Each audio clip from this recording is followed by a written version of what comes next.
Welcome to the Wharton Global High School Investment Competition Meet the Experts series.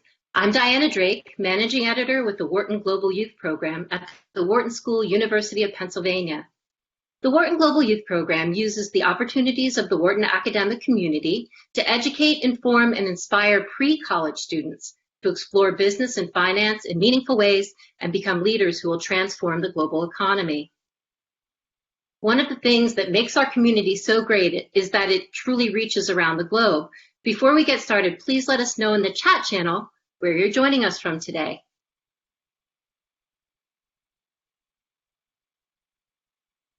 Great to see everybody. We're excited after 8 years of building and growing our investment competition to be able to launch new learning opportunities for our competitors. Meet the Experts is a weekly live interview with industry experts and Wharton faculty exploring different competition-related topics. So far, we've interviewed Penn's Chief Investment Officer, a Managing Director at Morgan Stanley Investment Management, an analyst at Aberdeen Standard Investments, and the Head of Equities at BTG Pactual. We encourage you all to check out all those video recordings on our Wharton Global High School Investment Competition website, Meet the Experts page. And we also want to let you know that next week we have a couple webinars coming up. On Monday, November 2nd, we will have Jules Van Binsbergen, who is actually a professor at Wharton, and he's going to be doing our Ask the Expert feature, which will enable all of you to ask your technical questions about the competition.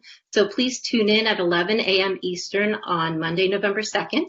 And next week, we also have a Meet the Expert session with Tyler Rye, also a professor at Wharton, and that will be on Wednesday, November 4th at 11 a.m. And he's going to help us think entrepreneurially about this competition. So we'll be using our entrepreneurship skills, and he'll be talking about that. Today, however, we're pivoting a bit away from industry and instead into higher ed. We're excited to be speaking with Sid Muralidhar.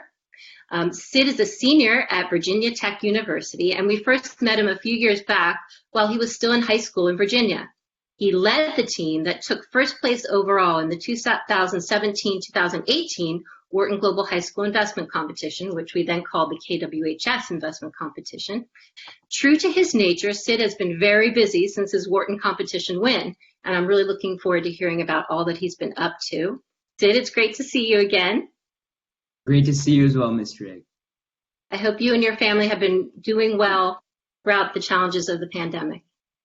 It's as well as we can be, keeping a smile and staying optimistic. So can't complain. Great to hear.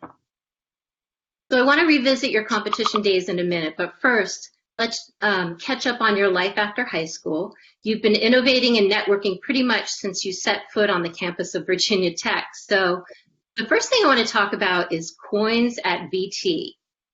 You build this as the only student-run commodities investment fund in the country. Can you tell us more about the purpose of the fund that you lead? And in doing so, can you also give us a quick lesson in commodities? I certainly need that. Hey, hopefully you can teach me something as well about commodities. So I'm not the expert, but hopefully I'll be able to give something of value here. But the group is called Coins, Commodity Investing by Students, and we're hosted here at Virginia Tech. We're an on-campus investment club. And again, as you said, the only commodities investment group of its kind in the country. And what's even more special is that the Virginia Tech Endowment has given us $1 million of the endowment's fund to manage. So we're managing real money, and again, doing it in a space that's really interesting and not taught on most college campuses. I know, especially in the finance programs and even outside of that. So getting this experience so early on in our young professional careers, whether we want to pursue a career in finance and investments or not, I think it's super valuable because commodities are such an interesting asset class, given that they are very, I'd say, macro driven. First I'll quickly explain for those of you who don't know, a commodity is essentially a physical product that can be used in essentially business processes or just within, some sort of development of products, and they're usually a standard good. So if you have one commodity, it's the exact same as the other commodity, and that's the classification. And so some classic examples are oil, gold, silver, cotton, soybeans. So, metals, there's the energy, and then there's agriculture. So again, as I said, very macro driven, because at the end of the day, what determines the price is how much someone's willing to pay for it. And how do you determine that? It's based on the supply and demand. So very basic Econ 101. If you understand what the supply and demand dynamics are for each individual commodity, you'll have a good, a view on where the price might go and how it is currently priced. And again, as I said, really exciting space. For those of you who were following earlier in March and April, oil went negative, and we can go into that at some point. But it's a space that I think is very interesting. And as I said, because it's macro driven, you can take that experience and the knowledge into any career field and in any interview. I'll leave you this final thing. The thing that I get everyone to get into the group, my selling point is that what other group or organization will give you the knowledge where you can sit down and across from your interviewer, you can tell them, I know exactly how your coffee is priced because I know where those Robusta beans are from in Brazil, and the weather there is affecting it this way and that. So I love it, and it's been a great experience. Yeah, that's fascinating. I'm sure it's taught you a lot about so much. Can you help me understand about the oil going negative? I mean, I want to know what the implications of that are, and if you could just kind of dig a little more deeply for us on that. Sure. Yeah, no, definitely. It's, again, as I said, really exciting thing that happened for us, especially in the commodity space. And when it went negative, we were scrambling as well. We were back home from COVID. But very basically, so we've had this coronavirus crisis, and in the midst of it in March and April, essentially what happens, again, as I said, going back to supply and demand, if you don't have people traveling with the lockdowns, right, you don't have people flying, they're not, businesses are running less, just in general, there's less economic activity. Oil is one of those, like, probably the most important commodity in terms of economic activity. So again, it's used, if you break it down, it can be used as jet fuel, gasoline, things that make, machines run. And so if machines are not running, demand falls. So since you have less demand, you've got lower prices. That doesn't make the price negative, so I'll get to that in a second. So then you look at the supply side. So what happened was you got to look at the major oil producers in the world. So that's us, the US, then there's Saudi Arabia, and there's Russia. So top three producers. And Saudi Arabia is basically a part of the largest cartel in the world called OPEC. And it's essentially a lot of these Middle Eastern countries, as well as Venezuela and a couple others, that get together and essentially try to fix the price of oil because their governments basically run on revenues from oil. And so if oil goes to a price that's too low for them to sustain their government and their budget, that's going to be a huge problem. So that's why they get together and they try their best to, as much as they can, fix the prices by controlling the amount of supply that they output. So unfortunately, though, for them, their power has decreased over the years because U.S. has risen as a oil producer very significantly. And so what they tried to do in March and April was say, okay, we need to hit the U.S. shale industry as hard as we can because we know, like, we've been saving up, our budget is good, we can afford to let oil prices go even lower than they are right now. So we'd be willing to oversupply, so continue to supply. And so Russia did this because Russia is in the news about wanting to start conflicts in the U.S. and just sow dissent, all those kind of things. And a great way to do it would be to destroy the oil industry in the U.S. because it employs so many thousands of Americans. So Russia did that, and Saudi Arabia had no idea that was happening. So they also said, okay, as retaliation, we'll increase our supply because we can better than you, Russia. And so you had a massive oversupply, massive loss of demand, and so prices plummet. And to the point where it gets negative is these futures contracts. So essentially, for commodities, you can agree to buy a commodity at a future date. You lock in the price today and buy it at a future date. Won't get into the specifics on that, but essentially what happens is they're settled physically in a certain location. And so this location is in Cushing, Oklahoma for almost all futures contracts on oil. And what was happening was, since there was so much oversupply and not enough people were buying oil and taking it out of Cushing, all the supply tankers were filling up. And as a result, there was literally no place to store the oil. So people had to pay to get someone to take the oil because it was more expensive to try and ship it to a tanker off the West Coast than to just pay someone to take it. And so I hope that was not too confusing, but that's how it went negative. Excellent answer. No, I love your passion about it. I can tell that you've been living the excitement of the commodities market. So it sounds great. I'm not going to let you get away from the endowment fund though, because I have one more question on that. But before I ask it, I want to remind everyone who's out there listening today, please post your questions in the Q&A channel whenever you have them, and we will be getting to them at the end. We really want to hear from everybody who's tuned in today to meet Sid and learn from him. So you're an investment analyst on the investment committee of the Virginia Tech Endowment. That's pretty incredible. Tell me what that's like. I mean, what have you learned from the experience? And it just seems pretty awesome. So tell me, what are your takeaways from that, and how has that experience been like, working no doubt with professionals in the actual industry? Yeah, of course. No, and again, as with the wonder that you were saying, I'm still amazed that I have this opportunity. And so that's what I think, Virginia Tech has done a phenomenal job in giving students these opportunities that, again, are incredible. Like it's progressed my professional growth, personal growth, both with coins and the endowment by magnitudes. I don't think you can learn the stuff that I've learned from these experiences in the classroom. So again, I have to tip my hat to my school for that. But yeah, it's been a phenomenal opportunity. I work with the team is actually quite small. There is a CIO and then 3 portfolio managers. And something interesting that they do is essentially each portfolio manager is assigned a geographic region. So instead of asset classes, how it's typically structured, one person is in charge of Asia investments, one person in charge of the Americas, one person's in charge of Europe. And so having this unique structure, you can learn so much, and you understand, the operations of investments throughout the asset class at a high macro level. And, that's been interesting to me. The team has been great. All of them have been, phenomenal to me. Now I've been there 2 years. It's my second year.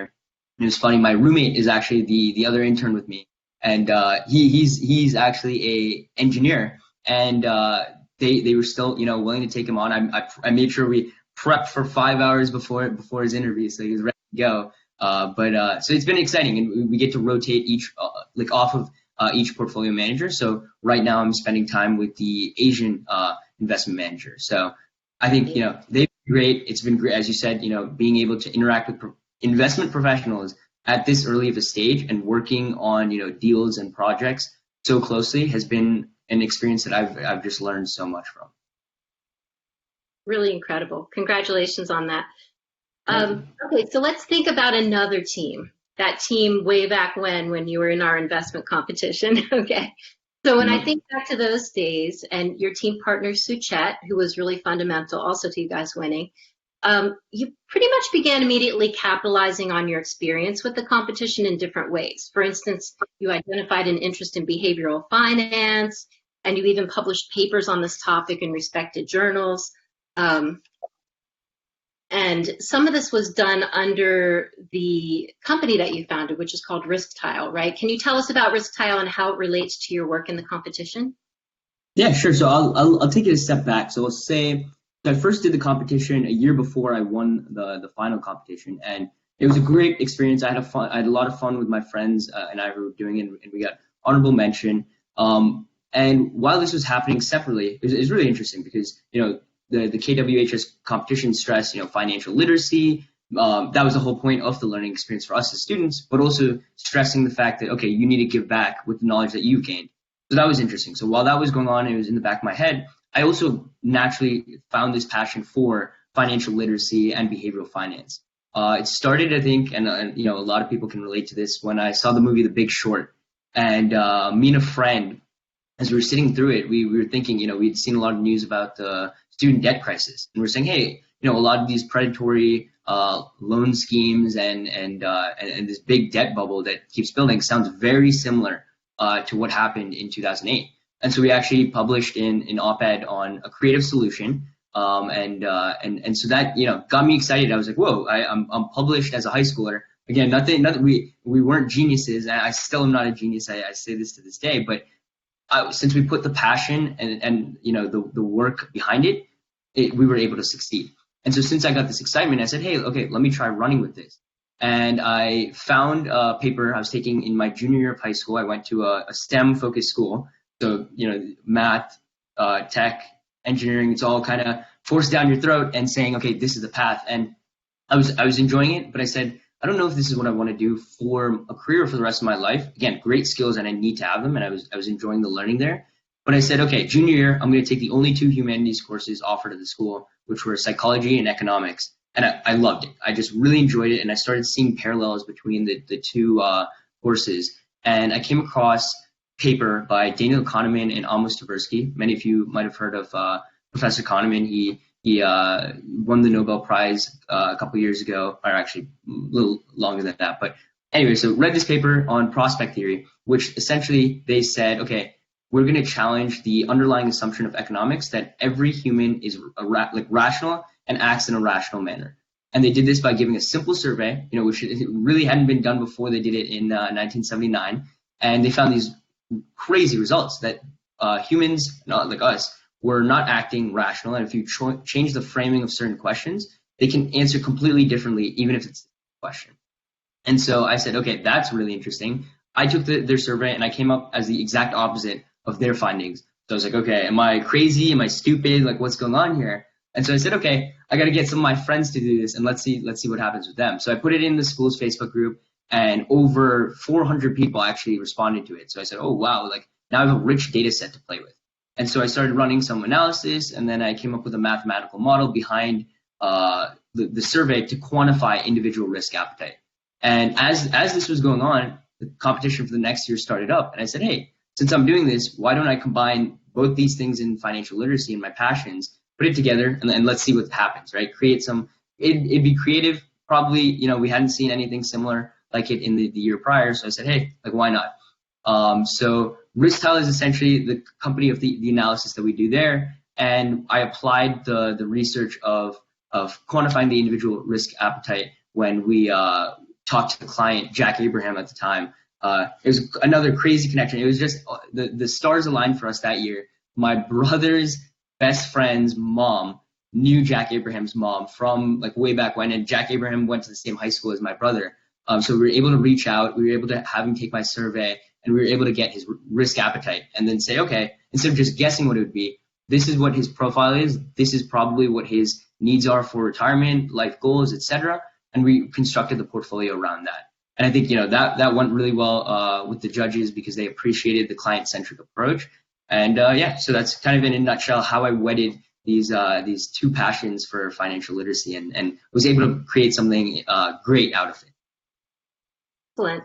Yeah, so I want to make the point that you were probably one of the first teams in the competition who really took a very deep dive into our client analysis profile. And you alluded to Jack Abraham. He was actually our client in the investment competition for the first several years. And now we change the client up every year.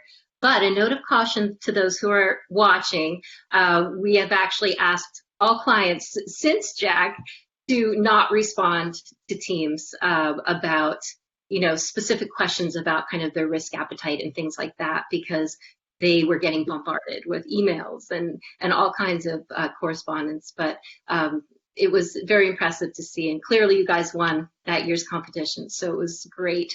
I guess a follow-on to that would be, would you agree that the competition was really a launching pad for you in different ways? And if so, how?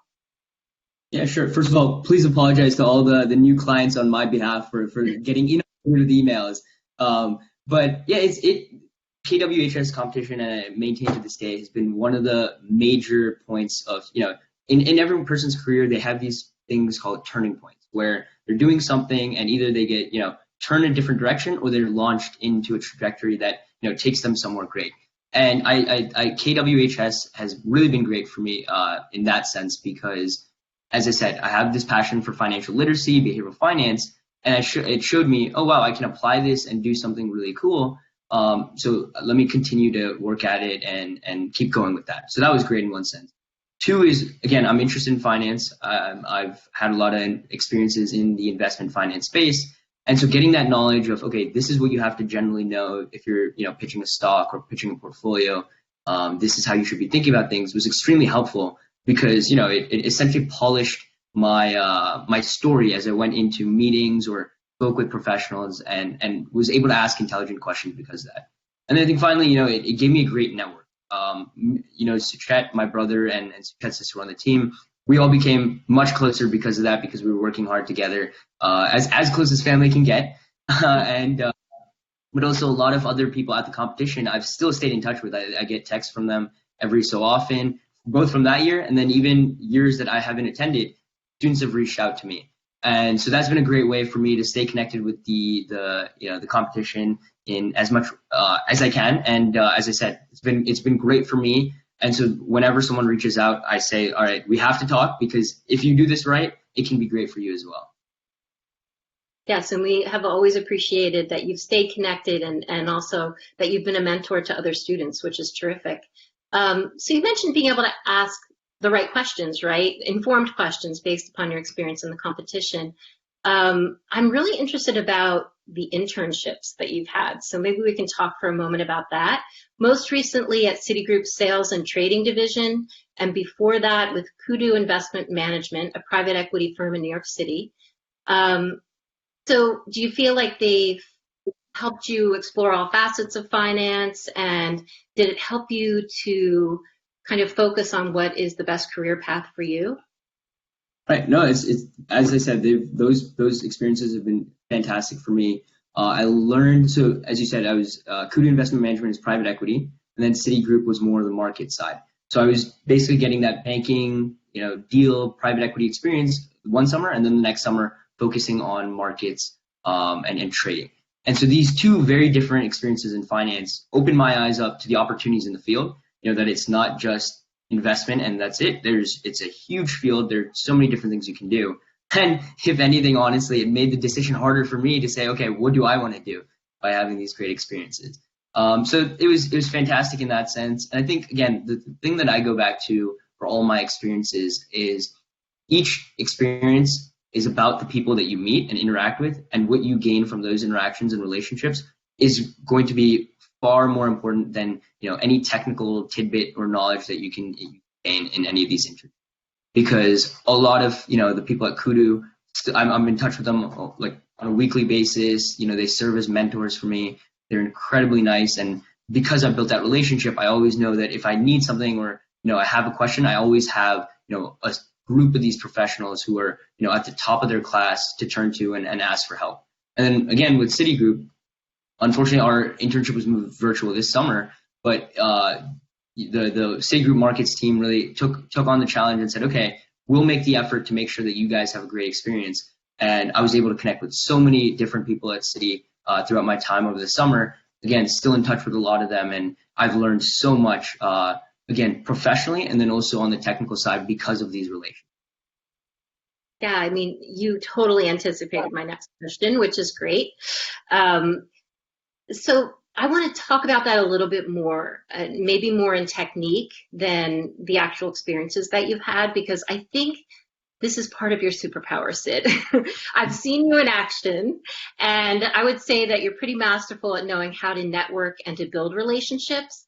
One of the things that you do is that you're almost fearless in reaching out to new connections, even if they're people who are incredibly experienced in the industry. I know that you formed close relationships with some of the judges in the investment competition.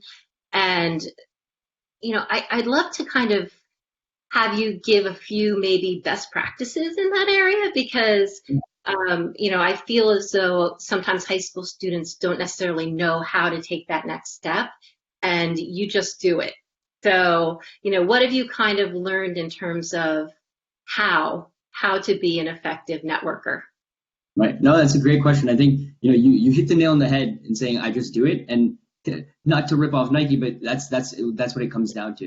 You just have to have and the preparation required to do it. But as I said, yeah, so confidence is number one. You have to work yourself up to saying, listen, even though I'm probably no one compared to, and that's how I think about it every time, I'm probably not worth this person's time at all. I'm someone who wants to learn, and I'd love to have this connection and this relationship and learn something. And if you show that your intentions are to learn, and it's just purely for that basis, anyone, most everyone in the industry, will be willing to speak with you. And you can't be asking for something that you want, tangible. It's got to be, I want to build a relationship.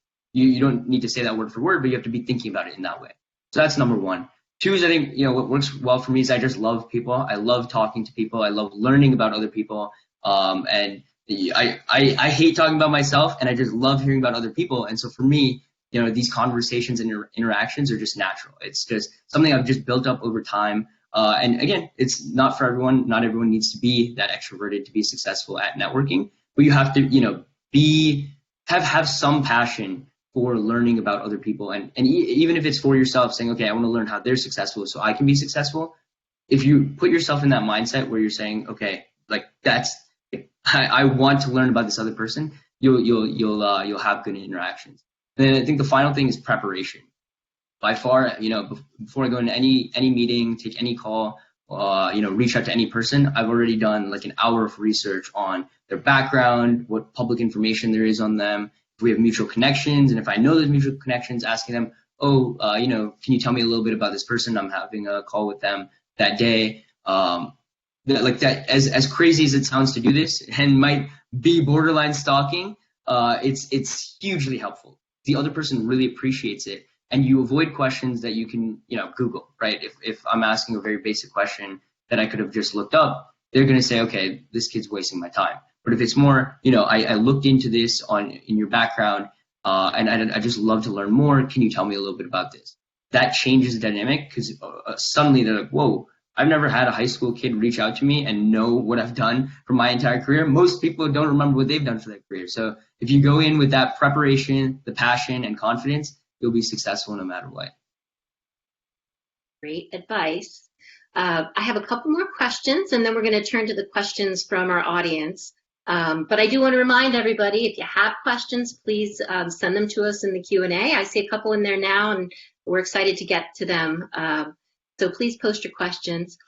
So I know a lot of our viewers today want the inside scoop. They're tuning in because Sid won the competition, and they want to know how they can do the same. So basically, since I know you've mentored some teams, what would you tell this year's competing teams about developing a sound and creative investment strategy? It's a great question. If somebody asked you that, what would be a few tips that you would pass along? Right. It's a great question. It's a tough question. And I tell you this every time. If I competed in any of these years, whatever strategy I would have come up with would not even made it to any of the final review rounds. So that's number one. Two is, I think, it's going to be sort of a cop-out answer, and some of the attendees might be angry at me for saying this, but I think it comes down to, you have to do what works for you. You have to do what you're comfortable with, what makes sense for you, because when it comes down to it and you're presenting and you get asked a question, if it's not something you're passionate about, it's not something you know a lot about or even care a lot about, you're going to falter. You're not going to be able to exude confidence and respond appropriately. So I think that's number one. And I think that was what we did for us, right? We came in with a completely different mindset and strategy than I'd seen at the previous year for the competition. And it was really taking my passion of behavioral finance and the research I was doing and what Suchet was doing with machine learning and AI. And again, neither one of those was specifically for the investment space, and we weren't doing it specifically for investments, but putting it together and saying, okay, this is what we know, this is what we love, let's apply it and let's make this work, I think is hugely important. So I think that is number one atop all the list, because I have a lot of people reach out to me and say, like, how do I, like, what strategy should I pick? And I say, listen, do your research, learn first about the potential possibilities, and then see, okay, what makes sense to you and what would you enjoy researching and spending, hundreds of hours on, because that's what's required for the preparation and, the final presentation. So if I had to boil it down to one thing, again, do what works best for you. Excellent. Any other insider advice while we have you? What do you know now that you wish you had known then? Yeah, that's a good question. I think I'll go back, because since I technically cheated by being there a year before we won the final competition. So I'll go, I hadn't known the first time I was there, and then I learned the second time was, the judges aren't looking for the most technical pitch or the most technical strategy. And that was something when we went in the first year, we were blown away by the teams from India and China who would come in with amazing preparation and really great strategies and super technical and things that I didn't understand when I was sitting through. And I said, wow, I need to go back and research this right away.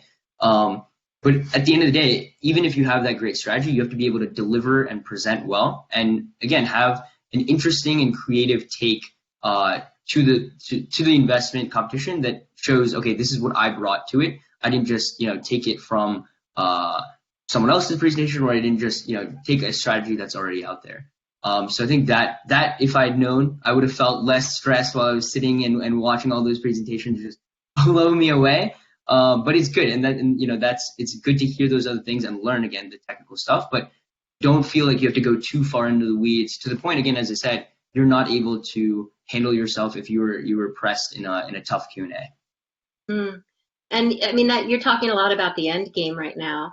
The process of actually getting there, which is where all of our competitors are right now. I mean, it really takes showing up and doing the work, right? I mean, you have to have some consistent team meetings and strategizing and watching the markets and all of that, correct? Oh yeah, exactly. And so thank you for giving that to me. But that was definitely from the first year we did it to the second.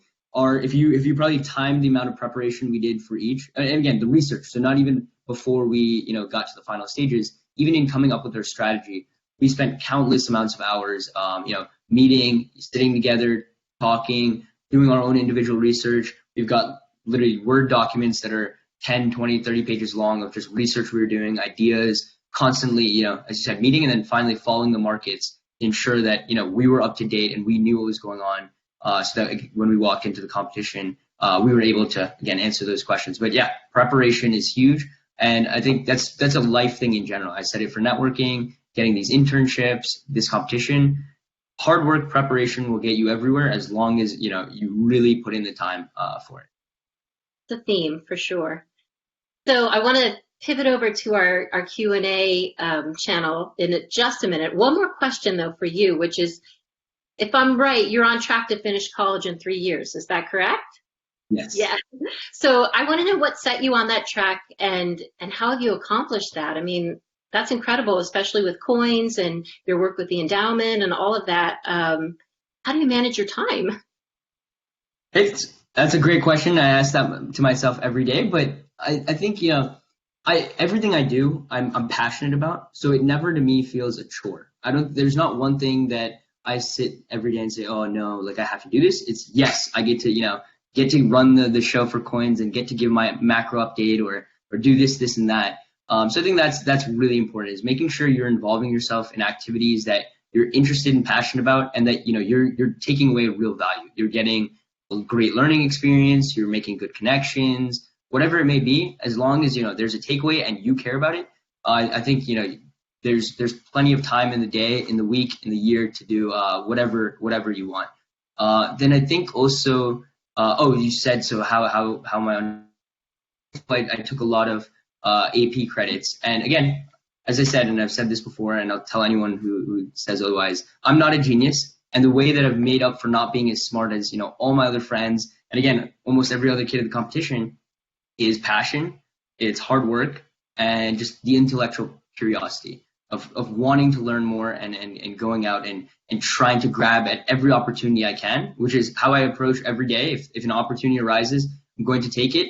As soon as I find out it may not be worth all my time, then I can take the step back, but I never say no to an opportunity. I think that's another mindset that young professionals on this call should be thinking about, is how can I set myself up to create opportunities for myself every day. All right, let's move over to some questions from students. We have a great one here from Pranav. He says, greetings. How should an investor proceed in the current United States market situation? There has been a harsh drop in prices due to a surge in COVID cases, both in the EU and the USA. So that's basically it. Looking at some of these macroeconomic issues and how the world's being impacted economically, what would be your advice to our competing investors? Yeah, again, I think you kind of helped me answer it here, but the macro is so important, especially now, and being able to understand what's going on a high level. I think that's the number one thing that everyone needs to do. And regardless, it's good to stay informed and understand, what is affecting markets and how that's affecting the, economic sustainability of our country. So in terms of doing that just requires a lot of reading, so there's, Bloomberg is one of my favorites. Students, I think you guys can get like $1.99 for 3 months, so it's pretty inexpensive. And it's a great resource. You're getting that technical markets information and ensuring that you're reading every day, right? It's not just okay, I'll set aside time on Friday and then I'll get back to it next Friday. No, it has to be every day, and you have to be, again, interested in it and understanding the progressions of everything going on. So Bloomberg is a great source. Real Vision, I like to call it the Netflix for finance. And we've actually partnered with them, Coins and Real Vision, for our students. But I strongly recommend, going on their site. They've got a lot of free content on YouTube and on their website, realvision.com. And what's interesting there is they're interviewing, professionals in the industry like Howard Marks, Stan Druckenmiller, all legends of, the investment industry. And they're asking them questions that, you might ask yourself every day. And so understanding how, those legends and these, titans of industry think, I think that is super important. So trying to sorry if I organize my thoughts back, but one is be reading, prepare, just keep up with markets and try and figure out what's going on. And then 2 is, the macro is so important right now, so make sure you're understanding that. And then 3 is finally try and find out how other people do it, and don't copy what they do, but try to see, okay, that's how they do it. What works for me? Again, should I be thinking that same process? What should I adjust? And that's how you should kind of carry yourself to be successful in this environment. So one follow-on question to that. I mean, it is true that the macro is so important, absolutely, to their strategy. And there's so much going on right now. I mean, the global impact of COVID-19, and we've got the US election next week. And, but some of this stuff is really going to impact in the short term, like, for instance, the election, but might not have huge long-term impact if they're thinking 5 or 6 or 7 years out. I think the coronavirus is kind of a wild card because we're not really sure, of how the long-term impacts will play out. But, it's that long-term thinking that also comes into play. Would you not agree? No, 100%. And I think even the short-term macro is important, but like there are things underlying the economy and markets that are happening, and people aren't talking about it as much or giving too much thought about it, but things that will affect us for the next 10, 15, 20 years. There's the retirement crisis. We've got a demographic problem. China's especially bad. So there are these things, you wouldn't think that affect markets in the next 5 hours, the next 2 days, the next week, but can have long-lasting ramifications. And so, as you said, also approaching it with a long-term perspective and understanding what you think might happen for the long term, given everything going on, I think is really important. Great. Let's move to Leo. His question is, based on your experience, how did the humanities courses you took contribute to your understanding of the stock market? That's a great question. Actually, that's a good question. So the reason why I pursued behavioral finance is it was the intersection of econ and psychology. And what I learned throughout all my research and work within these classes is how individuals, behave. Like what is going, like how do we make decisions, and how does that affect, prices in the stock market? And so that was important. Things are changing now, so it's individuals have less of a sway on markets, but you can now see in markets when things are going on, you can say, oh, I understand why investors might do this because this is how we're wired as humans.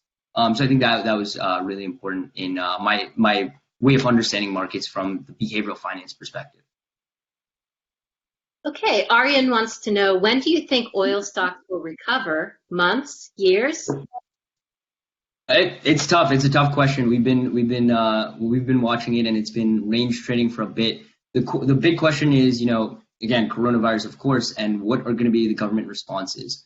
And I think, I was reading a paper the other day that was pretty interesting, saying that the fear of contracting the virus is almost as bad for economic activity as like locking things down. So that means people will still not go out if they're afraid of getting the virus. So even if the governments open up everything and loosen mandates on like being able to go out and travel, if people don't have the confidence to go out, like there's nothing you can't do. You can't force people to go out. I mean, again, we could try doing stimulus checks to put money in their hands to try and make them spend. But even then, we've seen if you're sitting at home, you're less likely to go out and shop and spend more and consume more than you might usually do. So it's really a tough question, and it's really dependent on how this coronavirus situation evolves. All right, here's another oil-related question from Sammy. If you choose not to trade oil stocks because of ethical concerns, why is it still important to track oil prices and performance? Sure, that's a good question. So for us specifically as Coins, we don't trade stocks. We trade the commodity specifically, so we're only trading oil. So there aren't really those ethical issues behind that. But in terms of, I guess, from the perspective of people investing in energy stocks and saying that might be unethical, there are definitely arguments to both sides, and you just have to figure out what is important to who you're investing on behalf of. First of all, if it's yourself and it's a personal decision, that's fine. But as an endowment or a pension fund, what would their clients want and what makes sense and what is best for them? Because that's at the end of the day, the fiduciary responsibility as an investor is doing best and doing right for your client.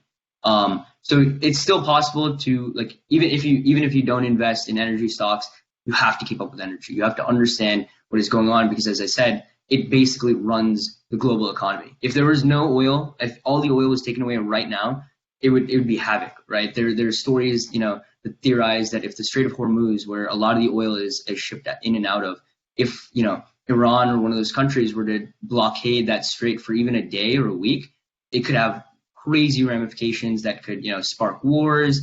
There'd be power outages, over like across countries. So it's something that you need to follow if you're interested in markets. Jayant wants to know, since the presidential elections and rise in COVID-19 cases make the global markets unstable, would you suggest to invest in additional assets other than just the stock market? Yeah, no, that's a great question. I guess so. Aside from the competition, definitely, you definitely should be thinking about other asset classes, commodities being one, because one is diversification, right? You don't want to have all your money in equities and be exposed to equity-specific risk. As we were saying earlier, the macro right now is so important in driving stocks. There's something called implied correlations. So that's when they look at the individual stocks within the S&P 500 and see how correlated they are to each other. So if they're the implied correlations are high, that means it's like a macro thing that's driving markets because all these stocks are moving together, rather than on an individual basis where earnings matter for one and one rises, one falls.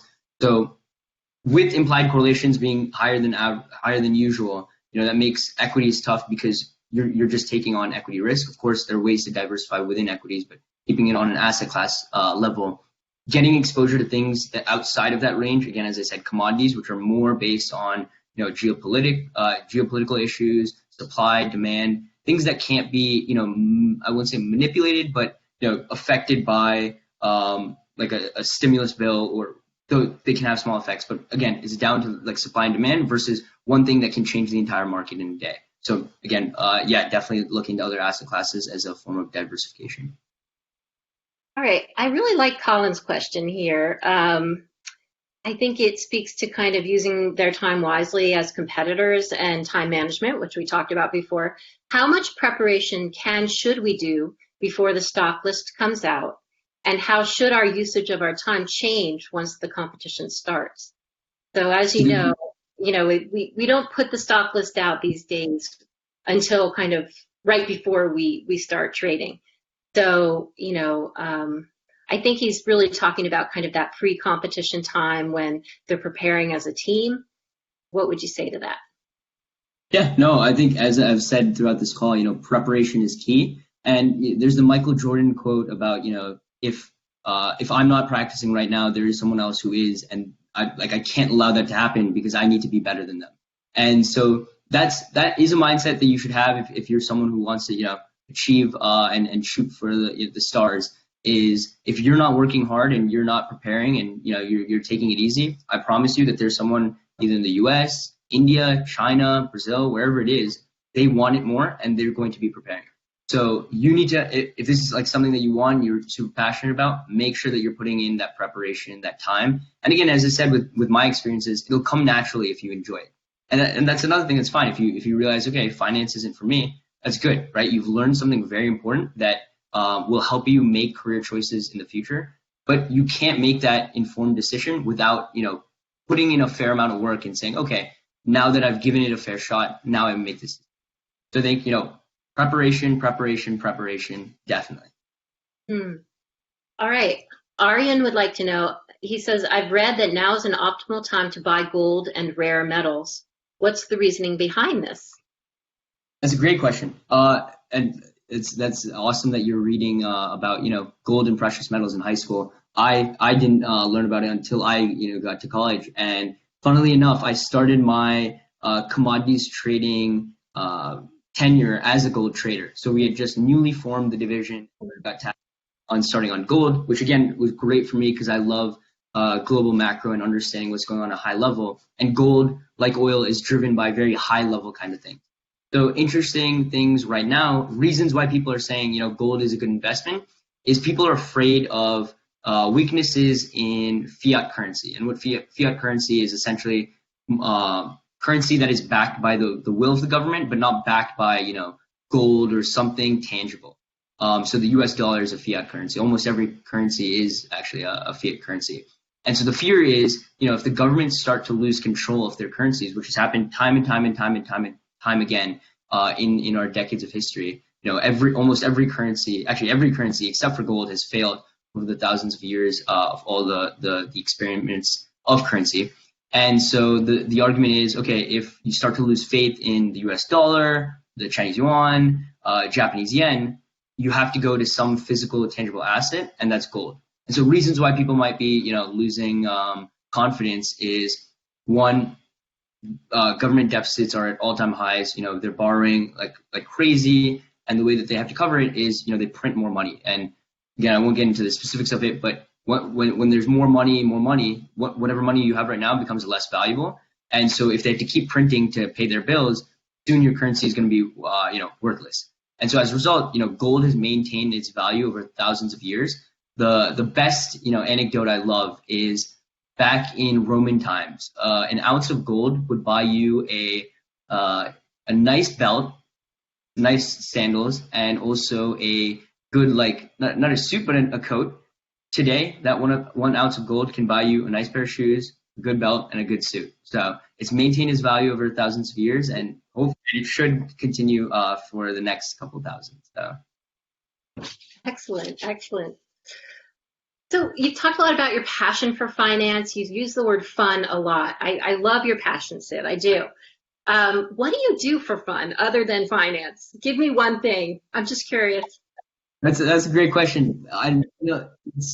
I love sports. I'm a huge sports guy, and so basketball and football. I'll watch sports, I'll play, and then I'm a huge also fantasy football and basketball player as well. And I get extremely competitive about that. And it's funny because I was sitting there. Someone's asked me. I've been asked this question before, and I sit there. I'm like, oh, okay, fantasy football. But then when you think about it, the way that I go in and play fantasy football is I think about it like an investment portfolio. I'm like, okay, how can I manage my risk? How should I be diversifying? What should be my strategy? So I'm still thinking about it in market terms. So everything in my life has been, finance related, even if I try to get as far away from it as possible. Just can't shut it down. Exactly. So what's next for you? Where are you headed after college? Do you know? That's it.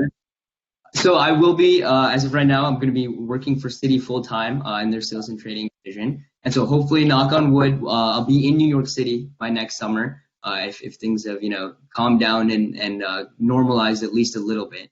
But in terms of, what's my 5-year, 10-year plan, I really don't know. And as I've said, even throughout all the numerous experiences I've had in finance, it's made it even harder because I know how much is out there. And now I have to figure out, okay, what specifically do I want to do? And it's a question that all of you should be thinking about every day. You're in high school, don't have to have an answer for it, but you should be thinking about it. You should be thinking about what am I passionate about? What will get me up in the morning every day and say, again, yay, fun, like I'm ready to get to work. I think that's an important question, and you only get it by throwing yourself and stepping out of your comfort zone and grabbing opportunities when you can. So I feel like you've answered this question. We like this to be kind of a consistently final question, and you have answered it in different ways, but I want you to maybe think of one or two other things. Our students are still in the early stages of their academic journey. So as you think about your own studies and your own learning, what skills do you wish you had the chance to learn? I mean, you're still at a phase in your life and your career where you're still, learning every day and gathering new skills. And I suppose we all do that throughout our lifetimes. But, if you had to kind of pass along some skills advice, what would that be? So, yeah, that's a great question. And I think I'll try and touch on something I haven't spoken about at all on this call. So it's a little fresh, but I think number one, if you're interested in a career in finance or in just interested in a profitable career where you, again, set yourself up for opportunities, programming is number one. Like, you need to learn how to code. It's something that I wish, I'd spent a lot more time on, and I'm picking it up now. But you guys are in high school, you've got this early advantage, and there's so many resources online for free that give you that ability to, have enough knowledge that you can work on projects and solve creative problems. So I think number one is programming, and I would go to the point of, I would stress learning programming over the technical stuff in finance, like on your own, because you can learn that in the classroom. And again, you can learn it from speaking with professionals. No one can, code for you. So that is going to be just a skill that will be invaluable for the next 5, 10, 15 years, no matter what career path you choose. So that's number one. Then number two, I guess, generally, what important skills. I'll take a step back, and instead of specifically skills, I'll say what are 5 things that I'm constantly looking at from applicants into coins. So what are the 5 things that I look for? One, as I said, is being have a strong work ethic and be extremely hardworking, so that if they were tasked with anything, they would be they do it and they do it well.